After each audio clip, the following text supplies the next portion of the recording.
ಅತಿಥಿಗಳು ಅವರು IAS ಆಗಿ ನಮ್ಮ ಇಲಾಖೆಯಿಂದ ಹೊರಗಡೆ ಹೋಗಿ ಸೇವೆ ಸಲ್ಲಿಸಿ ನಮ್ಮ ಇಲಾಖೆಗೂ ಕೀರ್ತಿ ತಂದಿದ್ದಾರೆ. ಮತ್ತು ಅವರ ವೈಯಕ್ತಿಕ ಸಾಧನೆಗಳಿಗೆ ಸಂದ ಗೌರವವನ್ನು ಪರಿಗಣಿಸಿ ಇವತ್ತು ವೇದಿಕೆ ಮೇಲೆ ಕರೆದಿದ್ದಾರೆ. ಮತ್ತೆ ಅದಕ್ಕಿಂತ ಹೆಚ್ಚು ಗೌರವ ಸಾಧನೆಗಳನ್ನ ನಮ್ಮ ಇಲಾಖೆಯಲ್ಲೇ ಇದು ಮಾಡಿರ್ತಕ್ಕಂಥವರು ಕೆಳಗಡೆ ಕುಳಿತಿದ್ದಾರೆ. ಅವರೆಲ್ಲರೂ ಈ ರಾಜ್ಯದ ಈ ರಾಷ್ಟ್ರದ ಅಭಿವೃದ್ಧಿಗೆ ಶ್ರಮಿಸಿರ್ತಕ್ಕಂಥವರು ನಾವೆಲ್ಲರೂ ಇದ್ದೇವೆ. ಕೈಗಾರಿಕೆ ಮತ್ತು ವಾಣಿಜ್ಯ ಇಲಾಖೆ ನಿವೃತ್ತ ನೌಕರರ ಸಂಘದ ವತಿಯಿಂದ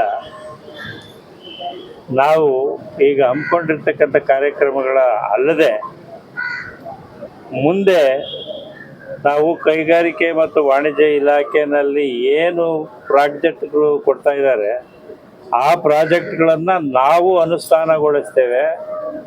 ನಾವು ಸಾರ್ವಜನಿಕ ಜೀವನದಲ್ಲಿ ನಮ್ಮ ಸಂಘದ ವತಿಯಿಂದ ಅನುಷ್ಠಾನಗೊಳಿಸಿ ಸಾರ್ವಜನಿಕ ಸೇವೆಯಲ್ಲಿಯೂ ನಾವು ಪಾಲ್ಗೊಳ್ಳೋದ್ರ ಮುಖಾಂತರ ಈ ರಾಜ್ಯಕ್ಕೆ ಈ ದೇಶಕ್ಕೆ ಅಭಿವೃದ್ಧಿ ಗೊಳಿಸ್ತೇವೆ ಅಂತ ಒಂದು ವಿಚಾರವನ್ನು ನಮ್ಮ ಸಂಘದ ಮುಂದೆ ಇಟ್ಟಿರ್ತಕ್ಕಂಥದ್ದನ್ನು ಸರ್ಕಾರಕ್ಕೆ ತಿಳಿಸಿದ್ದೇವೆ. ಆಯಿತು, ಮುಂದಿನ ದಿನಗಳಲ್ಲಿ ನಾವು ಅಂಥ ಅವಕಾಶಗಳನ್ನು ಕಲ್ಪಿಸಿಕೊಡ್ತೇವೆ ಅಂತ ಕೈಗಾರಿಕಾಭಿವೃದ್ಧಿ ನಿರ್ದೇಶಕರು ಮತ್ತು ಮಂತ್ರಿಗಳೂ ತಿಳಿಸಿದ್ದಾರೆ. ಈಗಾಗಲೇ ಯಾತಕ್ಕಾಗಿ ಈ ವಿಚಾರ ಹೇಳ್ತೀವಿ ಅಂದರೆ, ಬರೀ ವಾಣಿಜ್ಯ ತೆರಿಗೆ ಇಲಾಖೆಯಿಂದ ಬರ್ತಕ್ಕಂಥ ಆದಾಯ ಅಥವಾ ಈ ಅಬಕಾರಿ ಇಲಾಖೆಯಿಂದ ಬರ್ತಕ್ಕಂಥ ಆದಾಯ, ಕೈಗಾರಿಕೆ ಮತ್ತು ವಾಣಿಜ್ಯ ಇಲಾಖೆಯಿಂದ ಯೋಜನೆಗಳ ರೂಪಿಸಿ ಅವುಗಳು ಜಾರಿಗೆ ತಂದಿರತಕ್ಕಂಥ ಮೂಲಭೂತ ಸೌಲಭ್ಯಗಳಿಂದ ಆ ಇಲಾಖೆಗೆ ಬರ್ತಕ್ಕಂಥ ಆದಾಯ ಅಂತಕ್ಕಂಥದ್ದು ಯಾರೂ ಗಮನಿಸಿಲ್ಲ, ಯಾರೂ ಅದನ್ನು ಬೆಳಕಿಗೆ ತರ್ತಾ ಇಲ್ಲ. ಅದನ್ನು ನಾವು ಈ ಸಂಘದ ಮುಖಾಂತರ ಹೇಳ್ತಾ ಇದ್ದೇವೆ. ಇವತ್ತು ನಮ್ಮ ರಾಜ್ಯದ ಬಂಡವಾಳ ಹೂಡಿಕೆಗಳ ಸಮಾವೇಶಗಳ ಮುಖಾಂತರ ನಾವು ಹೊರದೇಶಗಳಿಂದ ಬಂಡವಾಳಗಳನ್ನು ಆಕರ್ಷಿಸಿ ಕೈಗಾರಿಕೆಗಳನ್ನು ಸ್ಥಾಪಿಸಿ ಅದರ ಮುಖಾಂತರ ಈ ದೇಶದ ಈ ರಾಜ್ಯದ ಆದಾಯವನ್ನು ಹೆಚ್ಚಿಸುವುದರ ಮುಖಾಂತರ ಮತ್ತೆ ಉದ್ಯೋಗಗಳನ್ನು ಕಲ್ಪಿಸುವುದರ ಮುಖಾಂತರ ಈ ಇಲಾಖೆ ಮಾಡ್ತಾ ಇದೆ. ಆ ಇಲಾಖೆಯಲ್ಲಿ ನಮ್ಮ ನಿವೃತ್ತ ನೌಕರರು ಸಹ ಭಾಗವಹಿಸ್ತೇವೆ ಅಂತಕ್ಕಂಥ ವಿಚಾರವನ್ನು ಈ ಸಂದರ್ಭದಲ್ಲಿ ತಿಳಿಸ್ತೇನೆ. ನಿವೃತ್ತ ಅಧಿಕಾರಿಗಳ ಸಂಘ ಸ್ಥಾಪನೆ ಆಗಿದೆ ಮತ್ತು ಇದು ಎರಡನೇ ವರ್ಷದಲ್ಲಿ ರಿಜಿಸ್ಟ್ರೇಷನ್ ಆಗಿದೆ. ಮತ್ತೆ ಬಹಳ ಮುಖ್ಯವಾದ್ದು ಅಂದರೆ ಉದ್ದೇಶಗಳಿವೆ, ಅದನ್ನು ಸಹಿತ ಮಾಡಿ ಇಲ್ಲಿವರೆಗೂ ಏನು ಲೆಕ್ಕ ಪತ್ರಗಳೆಲ್ಲ ಇಟ್ಟು ಎಲ್ಲರಿಗೂ ಸ್ಯಾಟಿಸ್ಫೈ ಆಗಿ ಚಾರ್ಟ್ ಅಕೌಂಟೆಂಟ್ ಸರ್ಟಿಫೈ ಮಾಡಿಸಿ ನಾವು ಅದನ್ನು ಮುಂದೆ ತಂದಿದ್ದೇವೆ. ಇದನ್ನು ನಾವು ಮುಂದುವರಿಸ್ಕೊಂಡು ಹೋಗೋದಕ್ಕೆ ಬೇಕಾದ ಮುಂದೆ ಅಧಿಕಾರಿಗಳು ಇದ್ದಾರೆ. ನಾವು ಎಲ್ಲ ಇದನ್ನು ಆರ್ಗನೈಸೇಷನ್ ಬೆಳೆಸಬೇಕು ಅನ್ನೋ ಉದ್ದೇಶದಿಂದ ಮಾಡಿರೋ ಇದಕ್ಕೆ ನಮ್ಮ ಕರ್ತವ್ಯ.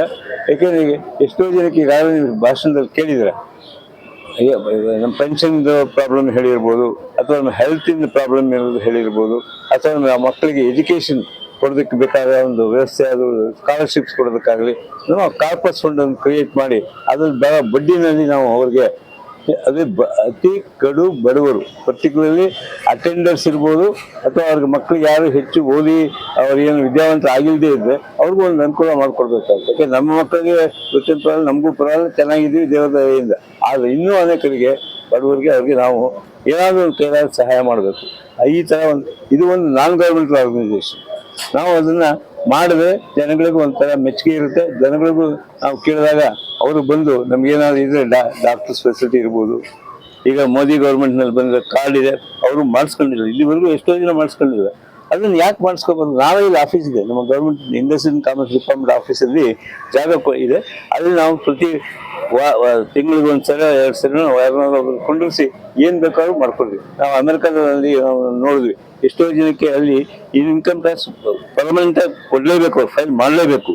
ಏನಿ ಲೋಯೆಸ್ಟ್ ಕೆಳಗಡೆ ಇದ್ರು ಅವಂಥವ್ರಿಗೆ ನಮ್ಮ BMS ಕಾಲೇಜಿನ ಸ್ನೇಹಿತರು ಫ್ರೀಯಾಗಿ ಅವರಿಗೆ ಇನ್ಕಮ್ ಟ್ಯಾಕ್ಸ್ ರಿಟರ್ನ್ಸ್ ಫೈಲ್ ಮಾಡಿಕೊಡೋದಕ್ಕೆ ಮಾಡಿದ್ದಾರೆ.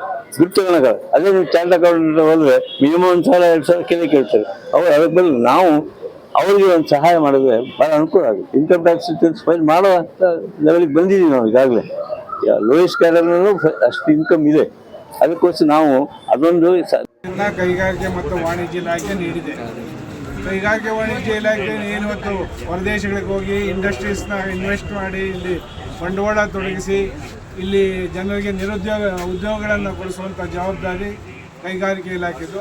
ಆ ಒಂದು ನಿಟ್ಟಿನಲ್ಲಿ ನಮ್ಮ ಎಲ್ಲ ಸಹೋದ್ಯೋಗಿಗಳು ತಮ್ಮ 30-35 ವರ್ಷದ ಸರ್ವಿಸ್ನಲ್ಲಿ ಕೈಗಾರಿಕೆಗಳನ್ನು ಸ್ಥಾಪನೆ ಮಾಡಲಿಕ್ಕೆ ಏನೆಲ್ಲ ಸವಲತ್ತುಗಳು ನೀಡಬೇಕು ಅದನ್ನೆಲ್ಲ ಕೊಡಿಸಿ ಕೈಗಾರಿಕೆಗಳಲ್ಲಿ ಮುಂಚೂಣಿ ರಾಜ್ಯ ನಮ್ಮ ದೇಶದಲ್ಲಿ ನಮ್ಮ ರಾಜ್ಯ ಮುಂಚೂಣಿ ರಾಜ್ಯವಾಗಿ ಕೈಗಾರಿಕಾ ಪ್ರಗತಿಯಲ್ಲಿದೆ. ಕೈಗಾರಿಕೆಗಳ ದೇಶದಾದ್ಯಂತ ನೋಡಿದರೆ ನಮ್ಮದು ಮುಂಚೂಣಿ ರಾಜ್ಯ.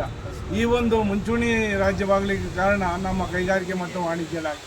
ಕೈಗಾರಿಕೆ ವಾಣಿಜ್ಯ ಇಲಾಖೆಯಲ್ಲಿ 30-35 ವರ್ಷ ಸೇವೆ ಸಲ್ಲಿಸೋದು ನಿವೃತ್ತಿಯಾದ ನಂತರ ಅವರ ಒಂದು ಶ್ರೇಯೋಭಿವೃದ್ಧಿಗೆ ನಮ್ಮ ಸಂಘ ಏನೆಲ್ಲ ಮಾಡ್ಬೋದು, ರಾಜ್ಯದ ಪ್ರಗತಿಗೆ ಎಲ್ಲರೂ ಅವರ ಕೊಡುಗೆಯನ್ನು ನೀಡಿದ್ದಾರೆ. ಆ ಕೊಡುಗೆಯನ್ನು ನೀಡಿದಂಥ ಜನರಿಗೆ ಅವರ ನಿವೃತ್ತಿ ಜೀವನದಲ್ಲಿ ನಾವೆಲ್ಲ ಏನಾದರೂ ಅವರಿಗೆ ಶ್ರೇಯೋಭಿವೃದ್ಧಿಗೆ ಅವ್ರಿಗೆ ಏನೆಲ್ಲ ಸವಲತ್ತುಗಳು ಬೇಕು ಅದನ್ನು ಕೊಡಲಿಕ್ಕೆ ಅವ್ರನ್ನೆಲ್ಲ ಒಂದು ಕಡೆ ಸೇರಿಸಿ ಒಂದು ಗೆಟ್ ಟುಗೆದರ್ ಮಾಡಲಿಕ್ಕೆ ಅವರಿಗೆಲ್ಲ ಸಜೆಷನ್ಸ್ ಕೊಡೋದಕ್ಕೆ ನಮ್ಮ ಸಂಘವನ್ನು ನಾವು ಸ್ಥಾಪನೆ ಮಾಡಿದ್ದೀವಿ. ಈ ಸಂಘ ಮುಂದಿನ ದಿನದಲ್ಲಿ ಉನ್ನತವಾಗಿ ಬೆಳೀಲಿ ಅಂತೇಳಿ ಆಶಿಸ್ತಾ ನನ್ನ ಮಾತನ್ನು ಮುಗಿಸ್ತಿದ್ದೇನೆ. ನಾನು ಬೈರೇಗೌಡ, ಕೈಗಾರಿಕೆ ಇಲಾಖೆಯಲ್ಲಿ ನಿವೃತ್ತ ಉಪನಿರ್ದೇಶಕರಾಗಿ ಕೆಲಸ ಮಾಡಿದ್ದೀವಿ. ಈ ಸರ್ಕಾರಿ ನೌಕರ ಸಂಘದಲ್ಲೂ ನಾನು ಉಪಾಧ್ಯಕ್ಷರಾಗಿ ಕೆಲಸ ಮಾಡಿದ್ದೀವಿ. ಜೊತೆಗೆ ಈಗ ನಮ್ಮ ನಿವೃತ್ತಿ ಸಂಘದಲ್ಲಿ ಉಪಾಧ್ಯಕ್ಷರಾಗಿ ಸೇವೆ ಮಾಡ್ತೀನಿ.